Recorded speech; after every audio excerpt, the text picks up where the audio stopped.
Le Mali et le Tchad avancent dans des contextes politiques, sécuritaires, plus ou moins semblables. Le phénomène du terrorisme, le phénomène djihadisme se pose avec acuité dans le nord Mali, aussi bien qu'au Tchad, dans la région des lacs. Alors, le projet a quand même déroulé un ensemble d'activités sur deux échelles importantes. Une échelle stratégique où le projet a développé ce qu'on appelle une politique de gestion des frontières. Au Mali, l'initiative a été soutenue pour adapter la politique des frontières au nouveau contexte sécuritaire. Et au Tchad, il n'y avait même pas de document de politique et le projet a aidé. L'étude est présentement en cours et dans le mois qui va suivre, normalement, un document de politique serait disponible. Là, c'est au niveau stratégique. Maintenant, au niveau opérationnel, le programme a aidé à rendre l'accès aux services publics plus ou moins facile. Parce qu'il y a quand même un lien entre terrorisme, trafic et pauvreté.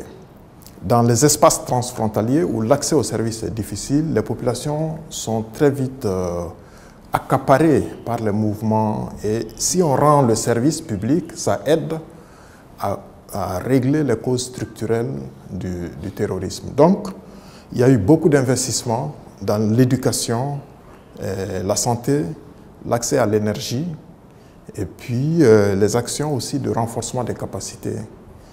Ce qui a permis aux officiels d'apprendre les bonnes pratiques dans des pays lointains comme Lettonie, Albanie, mais aussi en Afrique comme le Rwanda. Et donc, ces visites doivent aider à enrichir les processus en cours, notamment en liant sécurité et développement. Ça, c'est quand même un défi important.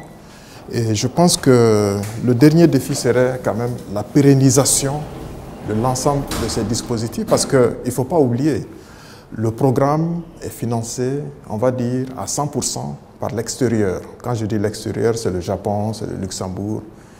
Et si ces pays sortent du programme, le programme va s'arrêter. Et qu'est-ce qu'il faut faire pour que les gouvernements nationaux engagent les ressources nationales pour prendre la relève? La pérennité est à ce niveau. La pérennité se situe aussi au niveau des entités locales. Là où on implante les infrastructures, on tourne dos, qui va assurer la maintenance, l'entretien? Et là, on a la chance que dans tous les pays où intervient le programme, il y a des collectivités locales qui ont mandat d'offrir le service public au niveau des populations. Et là, il faut trouver l'ancrage à ce niveau pour que les infrastructures soient dans le patrimoine des collectivités locales pour assurer leur pérennité. Le mécanisme de coordination s'appuie sur une équipe, je vais dire, très légère au niveau régional, et qui s'appuie sur les points focaux dans chaque pays. UNDP, il est désigné un point focal. Et aussi au niveau gouvernemental, il y a une entité qui est la porte d'entrée du programme.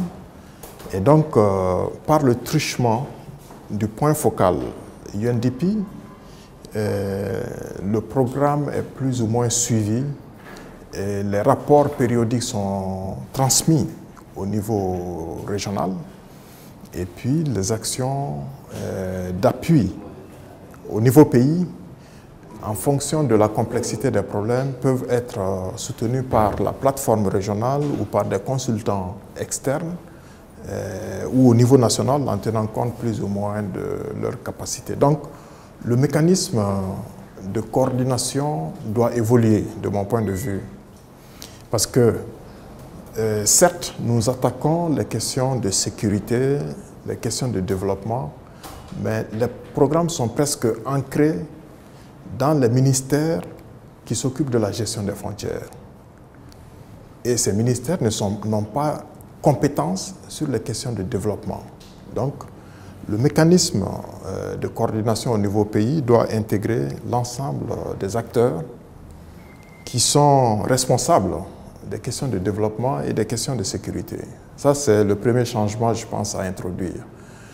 Au niveau régional, vu la complexité du Sahel, il faut amener les autres pays, d'abord ceux du G5 Sahel, et même les pays voisins comme le Sénégal, à mettre en place un cadre régional pour partager les expériences terrain et les bonnes pratiques, les traduire en politique publique.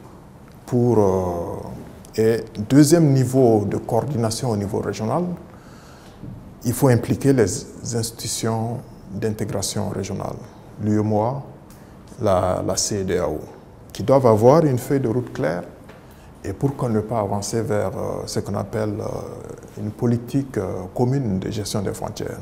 Bon, la réunion de ce matin, je pense que cette réunion sera le cadre de partage des expériences qui ont été déroulées au Mali, au Burkina, Niger, Mauritanie, Tchad, montrer les acquis, mais surtout montrer les limites et les contraintes de mise en œuvre de ces projets.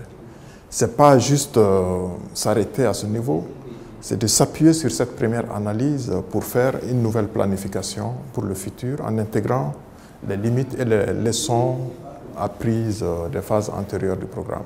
Donc, de ce point de vue, la réunion de Dakar doit permettre de sortir avec quelques lignes directrices claires en termes de perspectives, mais aussi de changements importants à opérer au programme.